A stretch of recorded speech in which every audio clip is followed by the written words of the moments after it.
outlining the method and source of financing required to provide the additional facilities, if any, which to me is sort of a nebulous, it's sort of, if you want to, pardon my French, but it's sort of a junk requirement, because all it really requires is a statement outlining the method and source. Okay, well, that's a statement. This would mean it's a good statement or a bad statement. I'm not entirely sure, but that's what our code says. That's why people need to be involved. The applicant proposed some findings, and in their findings, they offered to pay for it all themselves, which is why I interjected right there when I did, because they're saying that the lifts and the costs will be paid by themselves. And so that's what I see in here, is that they're going to have to pay those.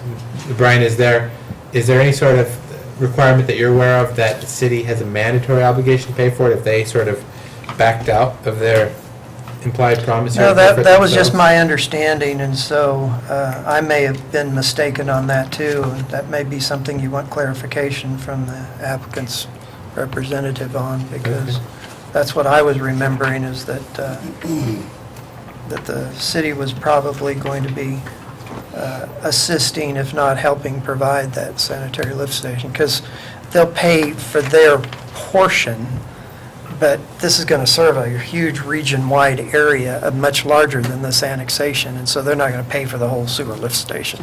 Okay. It's possible they might pay for the temporary one if it was sized just to serve them. Okay. Mr. Sterling, go ahead, sir. Do we know if the temporary would be sited in the park area or in one of the, or has it gotten that far to discussion? Yeah, my understanding is it's not exactly sited, but it's going to be near the pipe that's proposed, and it would be right near the logging road trail, if not in or near that property or between the trail and the Sequoia Parkway extension somewhere. It's going to be a tight fit, I understand, but it's going to be right by the trail, just north of Southeast 13th Avenue. Any other questions for staff? Okay, let's move to the applicant.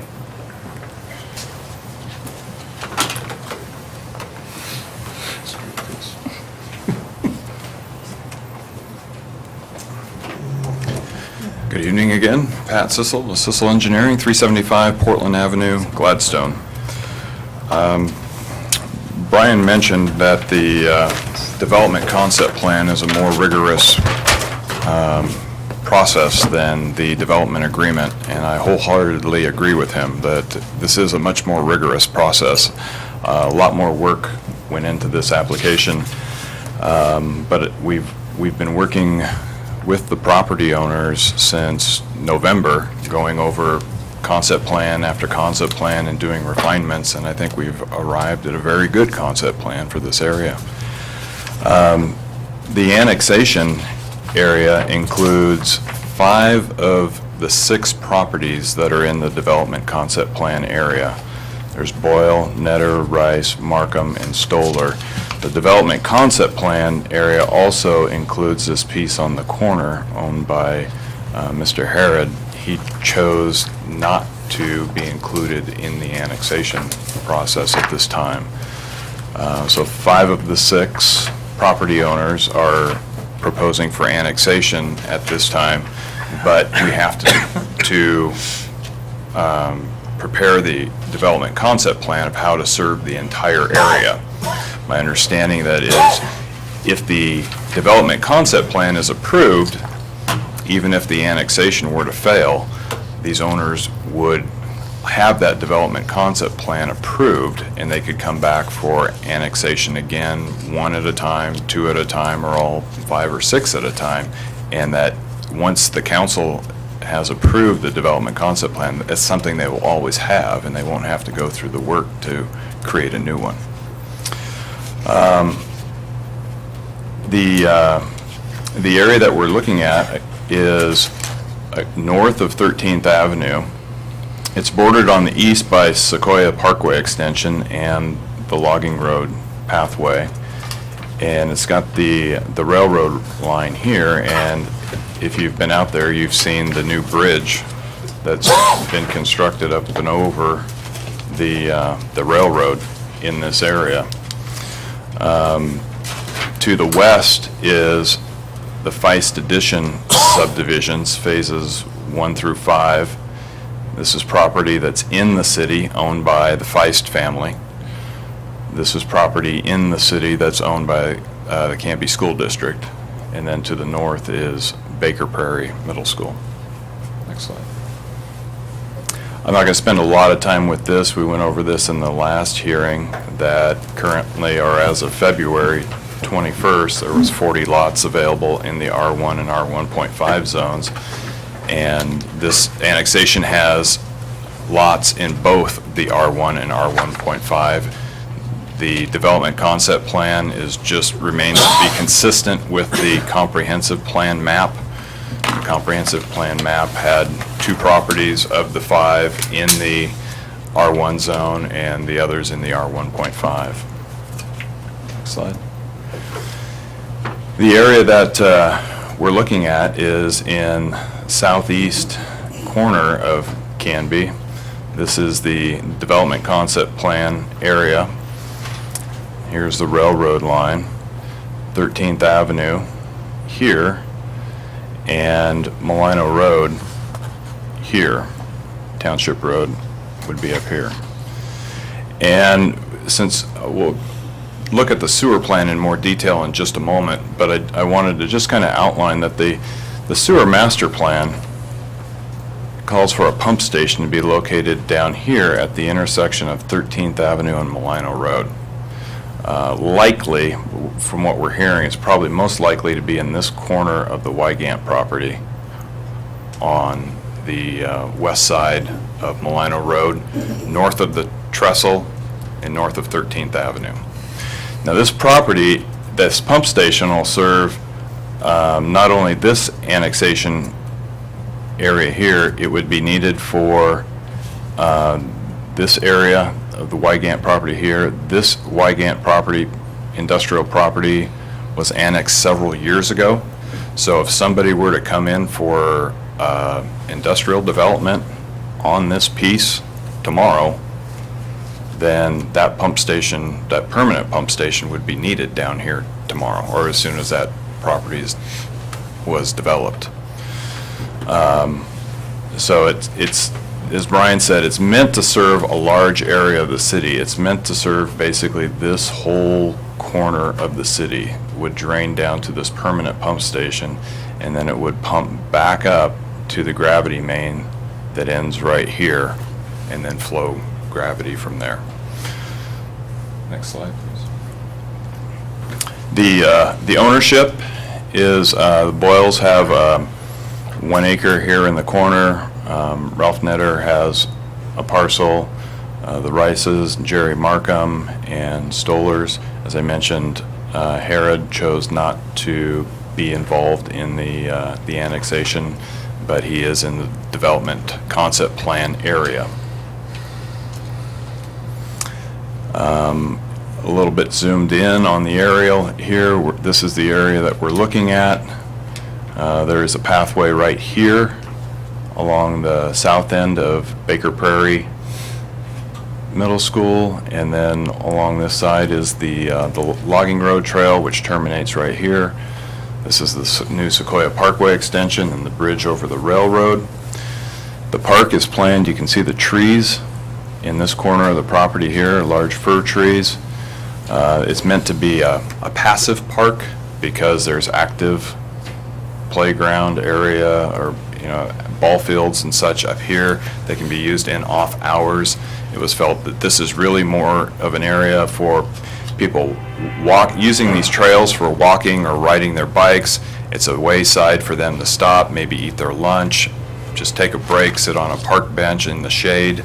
There will be a restroom facility on it. It's not meant to be a playground or ball fields or anything like that. Next slide.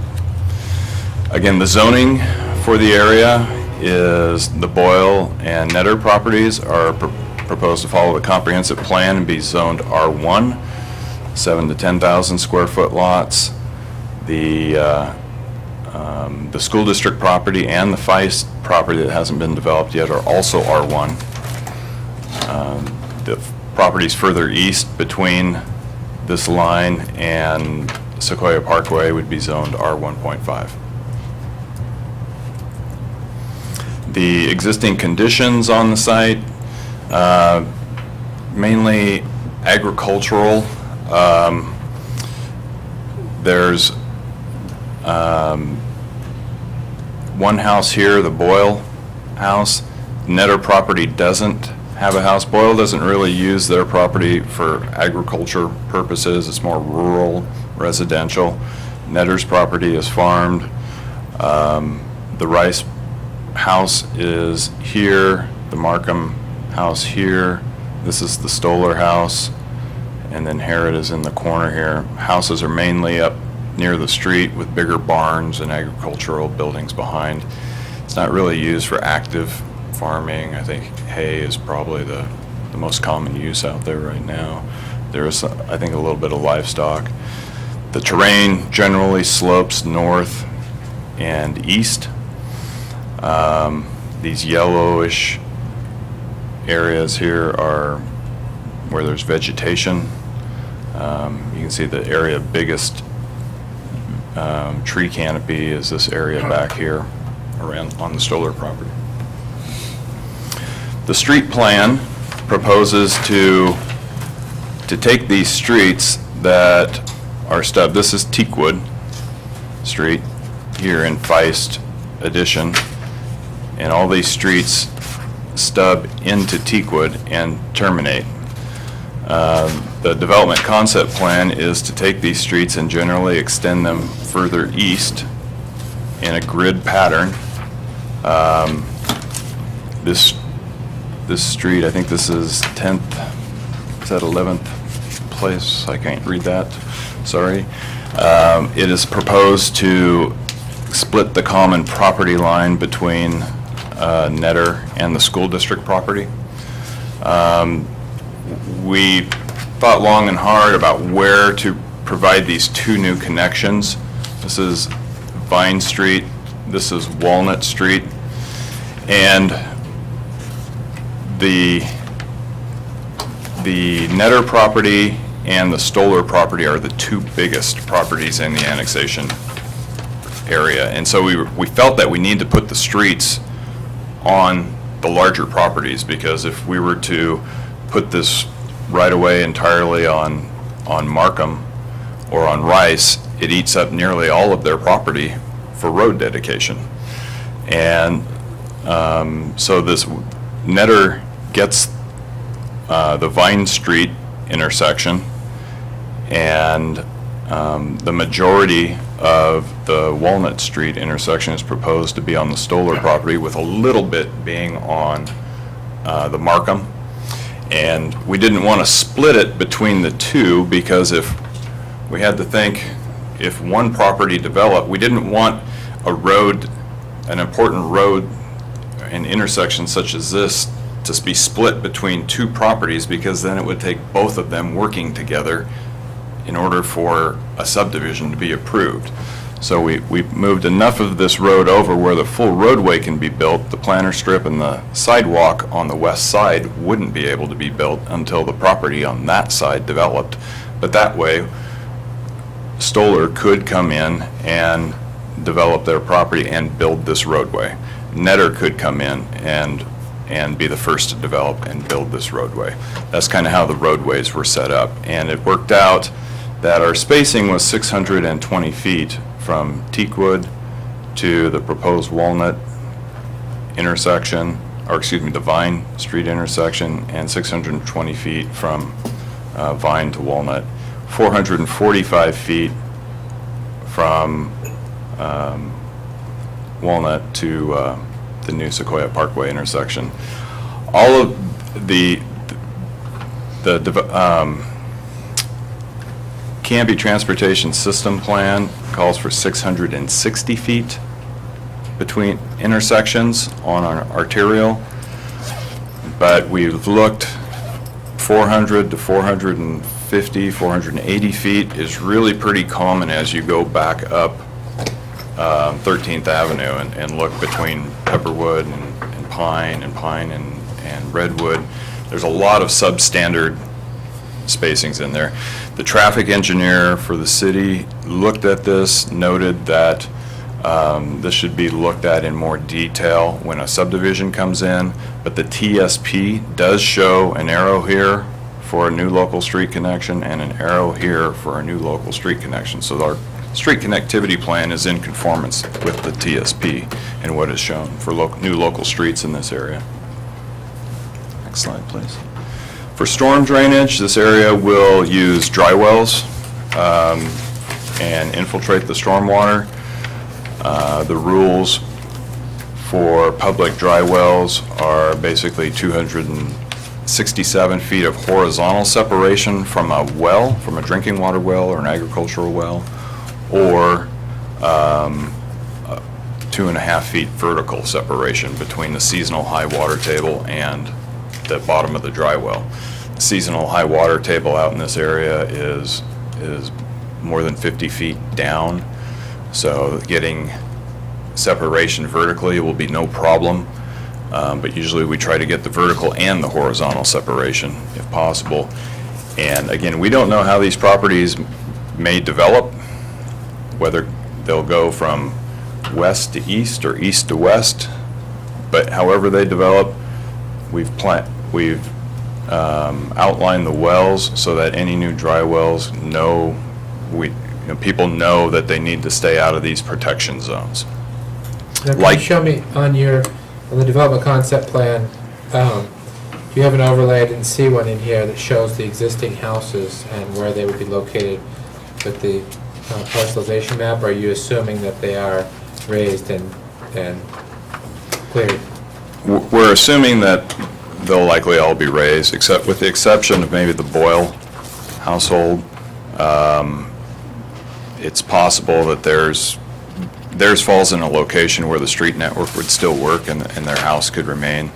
The rest of them likely wouldn't remain. So our assumption is that these wells will go away as the properties are developed. Now, if Netter is the first to develop, then these wells could still be here.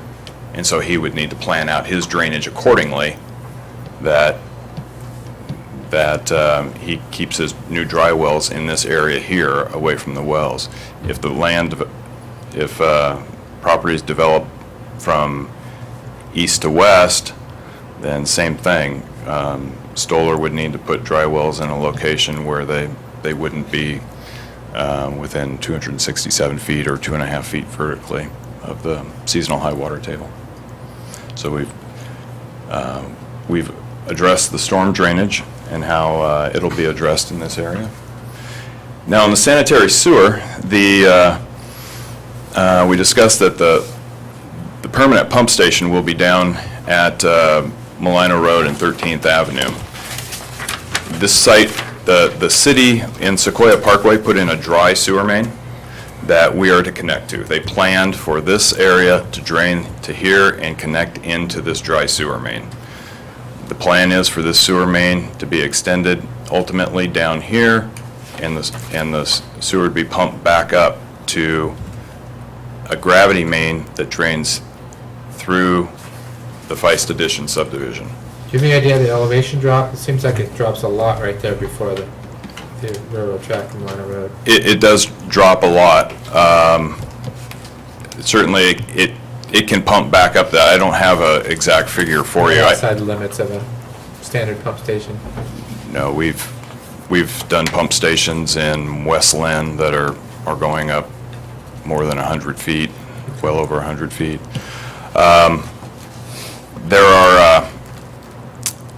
There's ability to extend this gravity sewer main.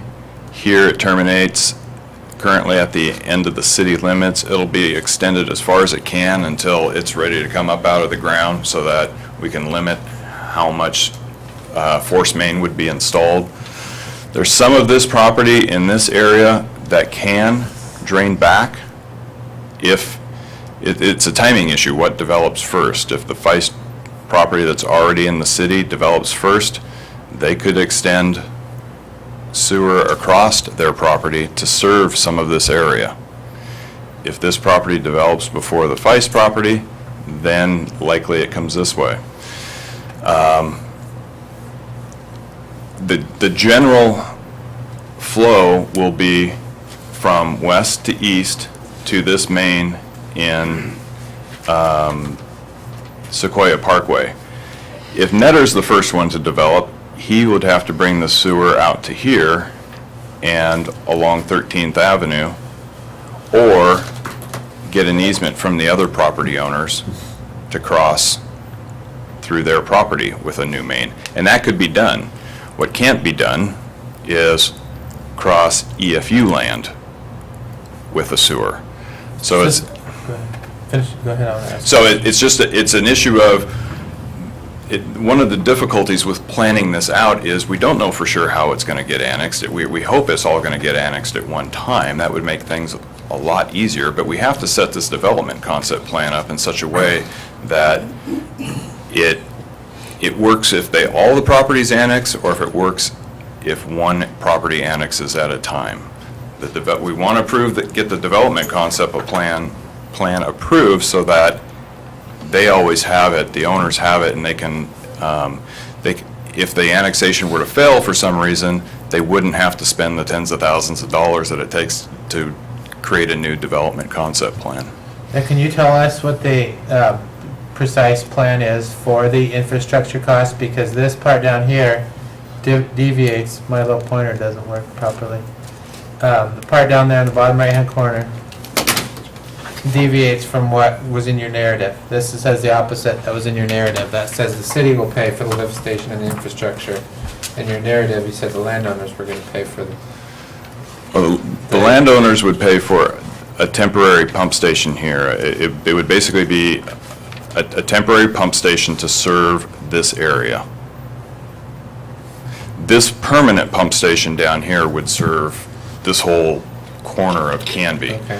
So basically it'd be like a prepayment of their sewer SDCs is what they would do, is prepay their system development charges for 132 lots or however many lots may be developed in this area. That money would be paid ahead of time, which could then finance the construction of the temporary lift station.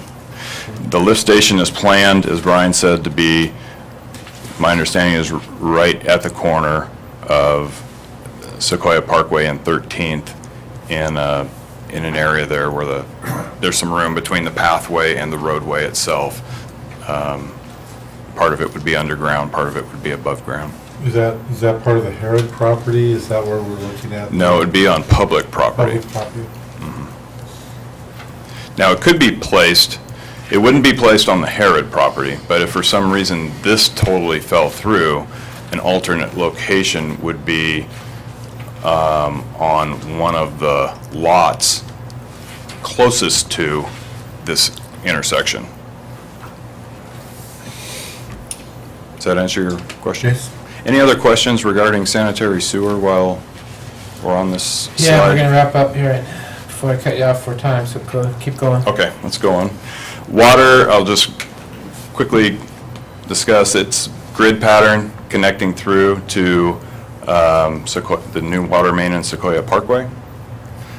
The park is a 3.4 acre park in this corner of the Stoller property, and it is basically designed, the park has been sized to provide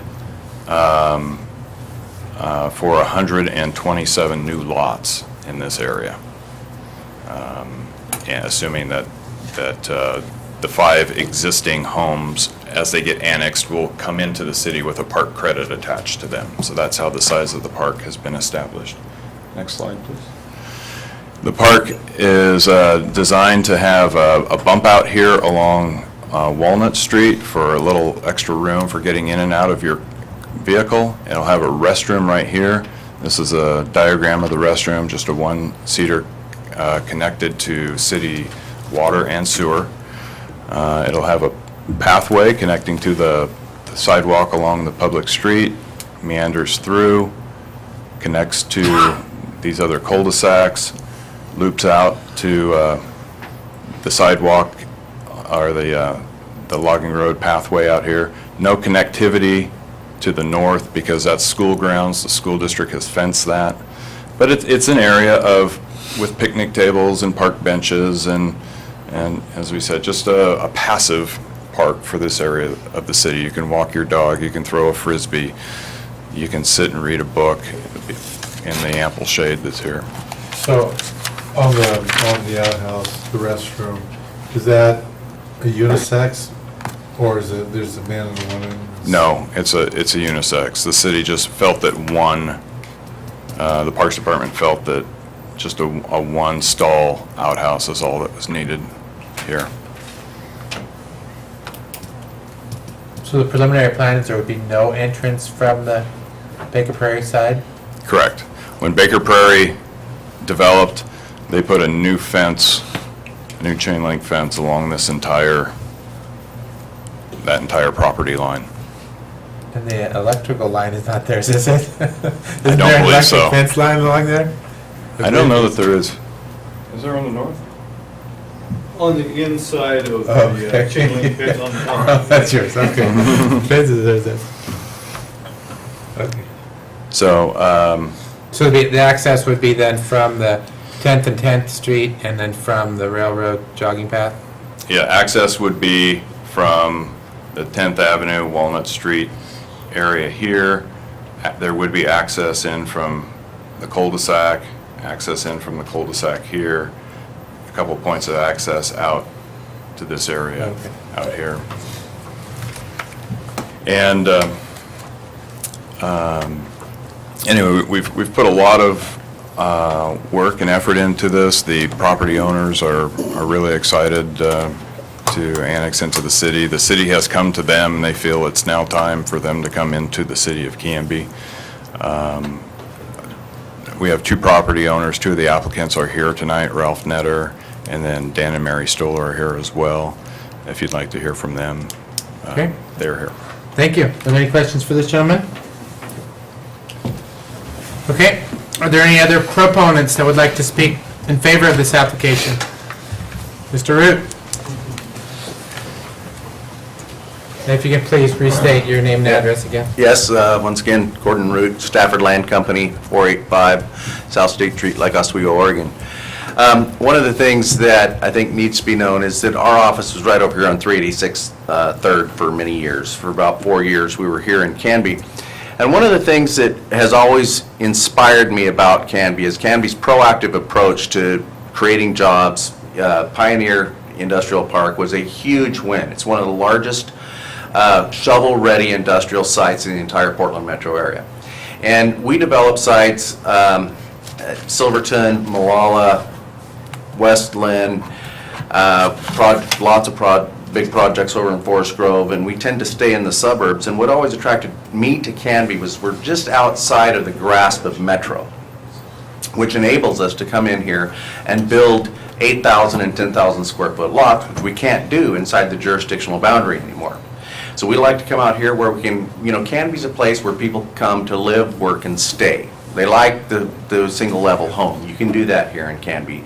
But one of the things that kind of had us move away is we felt once we were sitting here with officing in Canby, and I was living in Tualatin, driving out here all the time was kind of hard because we'd always have to drive to other jurisdictions because the track record of Canby for a while of annexing land for residential subdivision development, which is what we did, got pretty slim pickings there for a while. Most things were turned down. Oregon City turned down a whole bunch in a row. Canby turned down a whole bunch in a row. But we're very enthusiastic about the foresight that staff has. And like I said, with all of your Canby Pioneer Industrial Park, with the jobs there, one of the things that the employers look for when they say, are we going to locate our business in Canby, is where are our employees going to live? And so you have to have that jobs and housing balance. And I feel right now in Canby, you have a shortage of housing and housing lands versus the availability of the industrial land supply. It's way out of whack. So I think that it's a lot of foresight's been put into this. Sequoia Parkway extension just opened up, and this just kind of rounds out the corner. So I'm, like I said, I'm very encouraged that you're looking at this type of annexation. I feel it should go forward. It also provides a little bit of diversity of housing mix. In the housing business, we always talk about the ABCs of housing. That is affordability, balance, and choice. You need some of this R1.5 mixed in with the R1 so that someone that can't afford the larger home can still have homes here, and you have that diversity of housing to attract the jobs. So I'm fully in favor of it. I know it'll pay its own way. It has enough lots, and it's big enough that I hope that the electorate comes through and doesn't want to shun it because of its size, but it will be developed in phases. And development is a reactionary behavior. It is not a, build it and they will come. We, in the development and building industry, only put our money where our mouth is, per se, in areas that we believe that there's going to be a housing demand. Because without demand, there's no use for us being here. I think that's important to understand and communicate to the public at large, to let them know that we're just keeping pace with what's necessary in time here. And I think this is an excellent addition to the city of Canby. Any questions? Thank you, Mr. Root. Thanks. Are there any other proponents who would like to speak in favor? Yes, sir. Please remember to state your name and your address for our record. I'm Ralph Netter. I live at 536 Northwest 14th Avenue here in Canby.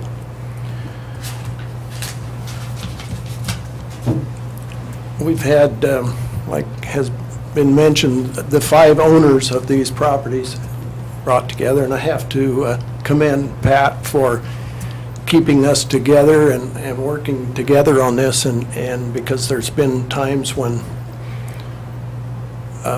one or two would kind of stray off, or, hey, it's getting too much, too expensive, and that, so I have to really commend him on that. This property's been owned by 4 of the 5 people for quite some time. I've owned mine there for, I think, about 7 or 8 years. And there's been interest from developers trying to purchase it and bring it in earlier. It, I guess, wasn't the right time at that time. Since then, there's been annexations around us, so there's city on 3 sides of this property at this time. I look at this property a little different, and maybe you'll have some questions for me as a retired builder also, and I agree with Mr. Root there of a lot of the things that he was saying.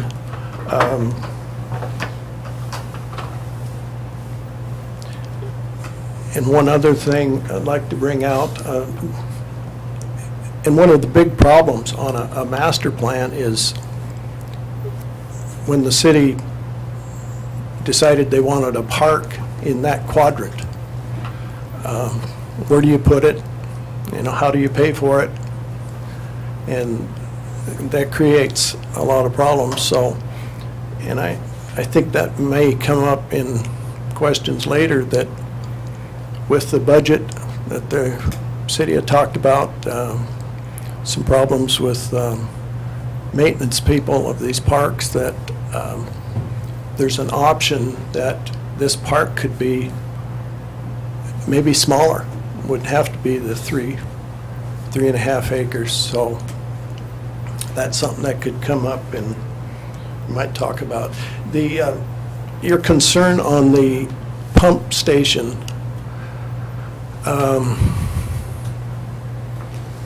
in the development of this property, I agree, it would develop probably slow. I look at it as a builder, and I think, well, when I was back building there in the Feist Edition and Township Village, maybe I would estimate maybe 30 houses there a year in good times would be able to be marketed in the city of Canby. So a developer is going to buy it and develop it in phases across the way, so it's not all going to come in. So that brings in that pump station then. But like Pat mentioned, that if somebody comes in and buys some of that industrial property, they're going to need that pump station right away. So, and as far as the land to put that on down on Molino Road, I would think they would be pretty eager to donate some for a small site for a pump station there too, so. I think, with the city on 3 sides, and these property owners have been looking at bringing this in for quite some time, I think now's the right time to bring it in. So I would urge you to vote for it. Thank you. Any questions for Mr. Netter? Thank you, sir. Thank you. Are there any other proponents that would like to speak in favor of this application?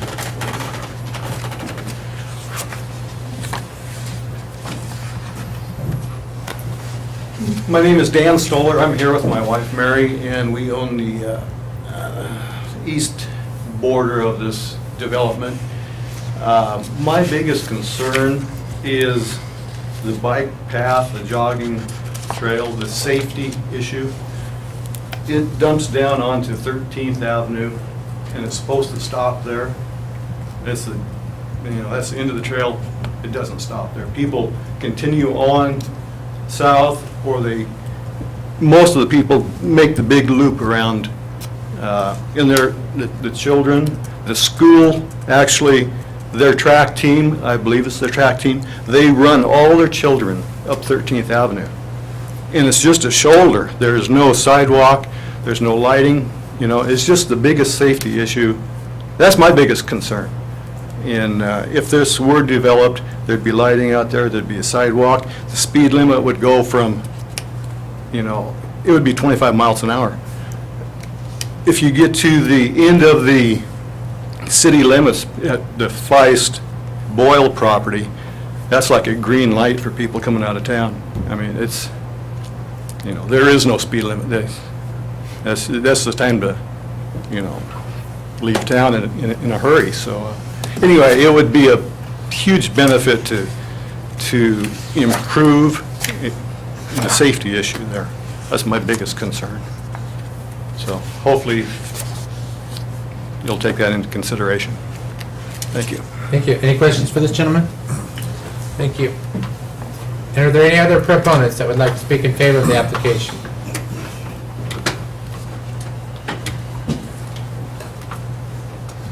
I'm Mary Stoller, Dan's wife. Just when everything was pretty much said, but I do believe by having a nice development area like this, it's going to provide some additional tax revenues for the schools. It'll enhance our school system, and we are looking forward to this going through. We're looking forward to the park going through, and we're just excited to go forward with this. That's all. Thank you. Are there any other proponents? Okay, are there any opponents? Is there any opposed to this application? Are there any neutral? Anyone who wants to speak generally? Okay. Is there any rebuttal from the applicant?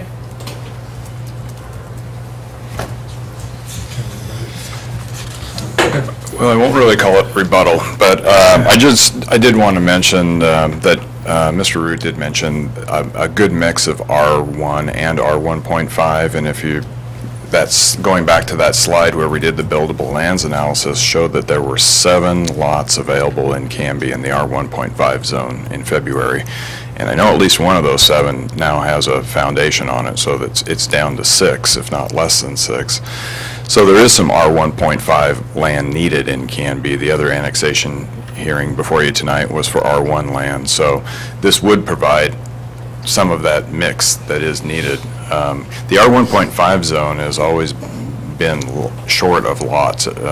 We've been doing work in Canby for over 20 years, and it seems like there's always been a shortage of lots in that zone in the last 20 years. Mr. Netter spoke about the option of making the park smaller, and the reason I think that he threw that out there is because of the budget issue that came up after this was submitted. Things are always fluid, and we had this application in before the budget issues became known. If it's an issue to you, there's another PowerPoint slide on there. We did provide a plan of what an alternative, and if you could darken that up possibly, Angie, of if you felt that the park maintenance was an issue,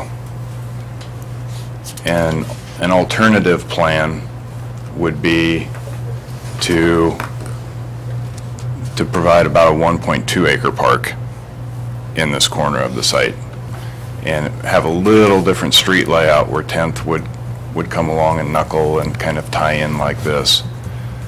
That plan could be developed. And there's alternatives to we've proposed to you the 3 acre park, but we wanted to just show you that because of the park maintenance issues that you may or may not be aware of, if you want to look at something different, a smaller park that may cost less to maintain, that's certainly an option. It's going to be a passive park. It's not going to have a lot of playground equipment, expensive playground equipment, and it's going to have a 1-seat restroom, and it'll be mainly grass.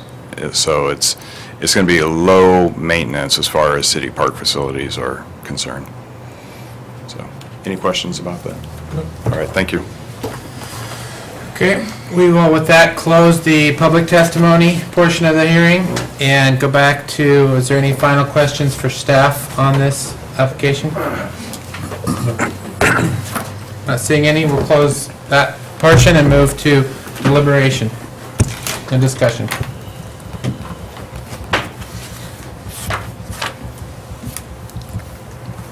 Mr. Chair, I don't know if it's in our purview at the moment to look at this park issue.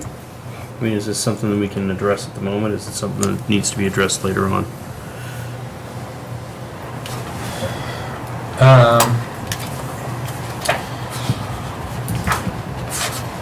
I think under their criteria, it's not as if we can, at this point, dictate exactly, the confines of the park.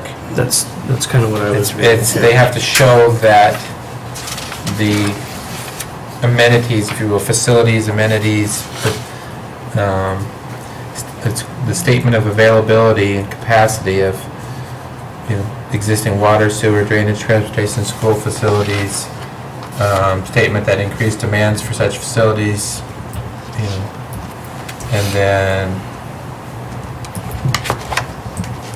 statement of if they're required to meet the increased demand, any proposed phasing of such facilities. That's what I was looking up while we do it, and I don't see anything that would, could sort of dictate exactly how, when, or modify that, or set that aside, or, address that level of details, what I saw. I don't know.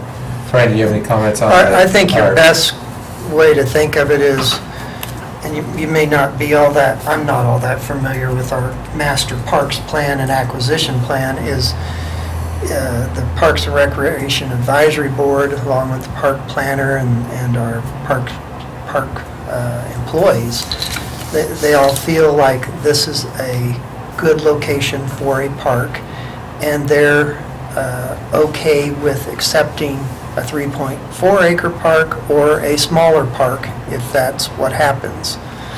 And so at this point, we're all enthusiastic that we could get a larger and bigger park as a resource to bank it, if nothing else, for when we can adequately maintain it, because it fits in with the master parks plan.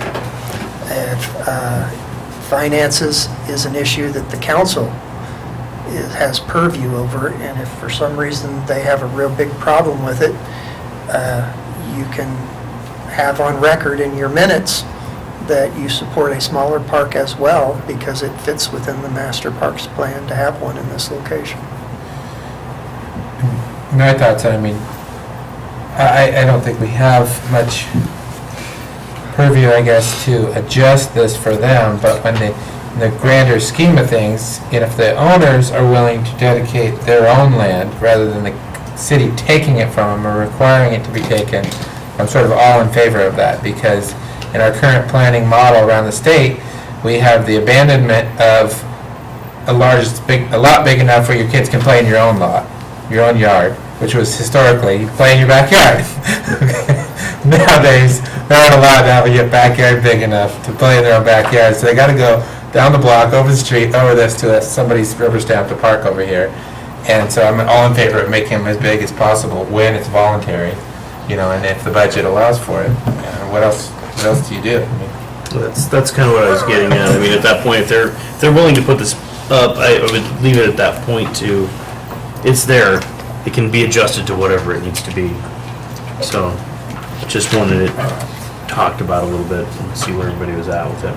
Well, once we give the land up too for development of homes, you can't take it back later on. Yeah. So, I'm in favor of, yes, we might have money issues right now, but let's sort it out. Well, as long as we're on things that are park and recreation, I'm concerned that the restroom facility is inadequate. And I don't know if that's something, again, that we address here at this time, but I would be more in favor of looking at a restroom facility that was gender specific.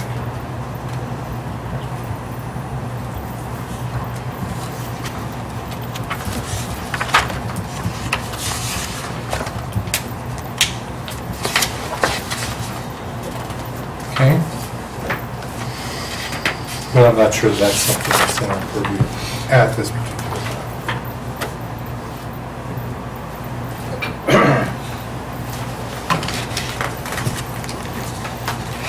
I'm absolutely speculating right now, but I would guess that when the approval came later, whether you have one stall or two stalls type of decisions is a small enough detail, that would be something that could be, dictated later as a change, I would guess. Like I said, I'm speculating.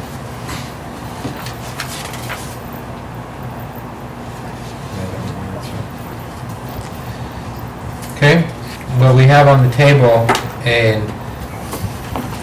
particular application with particular criteria. From what I saw, there were not any of the required showings or statements or documents that they didn't provide, and to put the evidence in to at least be considered for recommendation for annexation. Obviously, they have a bigger hurdle. I'm guessing, my attorney eyes with the concerns here is because this is a three-way process. First, we have to recommend it, city council has to approve it, then the voters have to adopt it. So that might be why this is less concrete decision-making on particular facts than we're used to on regular permits. I've never done one of these, I don't think. So, Mr. Chair, I would move that we approve the ANN 14-02, ZC 14-02 annexation. We recommend it to city council? Yes. Okay, is there a second? Second that. Mr. Sirlett seconds. Is there any discussion on that motion? No further discussion on that motion? All in favor of recommending to the city council the approval of annexation 1402, zoning change 1402, signify by saying aye. Aye. All opposed? All were in favor. Good luck. Thank you. Okay, our next agenda item for the day is items of interest and staff reports. I think we kind of wrote out the staff report. There is a next regularly scheduled meeting on June 23rd, and on that, we are going to be reviewing the Eli subdivision, which is a 10-lot subdivision that's just adjacent to South Ivy Street, just up from 16th Avenue, across from Hope Village. And then we're planning on bringing back the written findings from these two annexations on that meeting as well. And then we noted, just for your continued interest, that we are currently working with the new owners of the Canby Square Shopping Center, where Safeway is, and they have a plan to tear down the old Hoi Tin vacant restaurant that's on the corner there and rebuild a somewhat larger building in its place that could have anywhere from 1 to 4 tenants in it. And current plans are that it would have 2 tenants, and they both would have drive-up facilities. So we're working with them on that. And then there's a Feist subdivision, which is the 10-acre tract just to the west of this annexation that you looked at. Are we getting this much? Is the real estate market that hot in Canby? We've obviously seen a lot of money put into these applications. We're and seeing a subdivisions. lot coming in right now, and there's a lot of, work with staff on answering questions and coordinating and getting the pre-apps and that kind of thing going on. Are the So- sale of these houses that hot? I mean, we've got Dinsmore over there, you've got the one where there's existing new houses on the The west, southwest side of town over there.